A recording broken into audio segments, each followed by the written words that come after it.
अस्सलाम वालेकुम नाज़रीन, आप देख रहे हैं MR न्यूज़ और मैं हूँ राशिदा हफीज़। और मैं हूं फरियाद खान। भारत हुकूमत ने 17 नवंबर को करतारपुर राहदारी खोलने का फैसला किया, जिसके बाद सिखों के रूहानी पेशवा बाबा गुरु नानक सिंह के जन्मदिन की तकरीबात में शिरकत के लिए हज़ारों सिख ज़ायरीन भारत से पाकिस्तान आए। हज़ारों सिख ज़ायरीन की पाकिस्तान आमद पर तकसीम हिंद के वक्त बिछड़ने वाले दो दोस्त भी करतारपुर में मिल गए। हाल ही में हिंदुस्तान से गोपाल सिंह करतारपुर साहब की ज़ियारत करने के लिए पाकिस्तान पहुंचे तो वहां उनकी मुलाकात अपने बिछड़े हुए दोस्त बशीर से हो गई, जो पाकिस्तान के शहर नारोवाल में रहते हैं। सऊदी अरब में सीमेंट खाने वाले पाकिस्तानी शहरी को बचा लिया गया।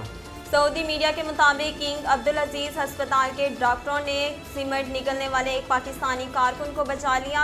मीडिया रिपोर्ट्स के मुताबिक पाकिस्तानी कारकुन ने मुबैना तौर पर खुदकुशी की कोशिश करते हुए सीमेंट का लेप निगल लिया।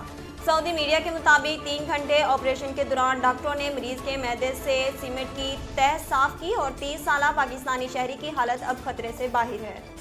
पुलिस का कहना है कि मुलजिम ने अपनी बीवी और 17 साला बेटी को पहले चाय में जहरीली गोलियां दे दी और बाद में उनका गला घोंटकर कत्ल कर दिया। पुलिस ने मकतूला के भाई की मुद्दइयत में मुकदमा नामालूम अफराद के खिलाफ दर्ज किया और मुख्तलिफ अफराद से तफ्तीश शुरू की तो मुलजिम ने अपने जुर्म का एतराफ़ कर लिया, जिस पर पुलिस ने मकतूला के शोहर को बाज़ाब्ता गिरफ्तार कर लिया। वज़ीर-ए-आज़म इमरान खान आज कन्वेंशन सेंटर इस्लामाबाद में नौजवानों से खिताब करेंगे। कन्वेंशन सेंटर में कामयाब नौजवान प्रोग्राम के 2 साल मुकम्मल होने की तकरीब होगी। वज़ीर-ए-आज़म नौजवान को बाइख्तियार बनाने के हवाले से मुख्तलिफ मंसूबों का ऐलान करेंगे। वज़ीर-ए-आज़म इमरान खान ने आज कामयाब जवान से मुस्तफ़ीद होने वाले नौजवानों को कन्वेंशन सेंटर में बुलाया है। तकरीब में कामयाब नौजवान प्रोग्राम की 2 साला कारकर्दगी रिपोर्ट पेश की जाएगी। वज़ीर-ए-आज़म इमरान खान आज नौजवान के लिए 4 नए प्रोग्राम्स का ऐलान करेंगे। वज़ीर-ए-आज़म नौजवानों से खिताब भी करेंगे।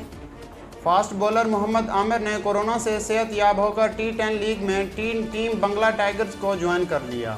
मोहम्मद आमिर ने गुज़िश्ता हफ्ते अपने मदाहों को कोरोना वबा में मुब्तला होने की खबर देते हुए कहा कि वो इस साल T10 लीग में हिस्सा नहीं लेंगे। नाजरीन, अब तक के लिए इतना ही। मज़ीद खबरों और तफसीलात के लिए देखते रहिए MR न्यूज़।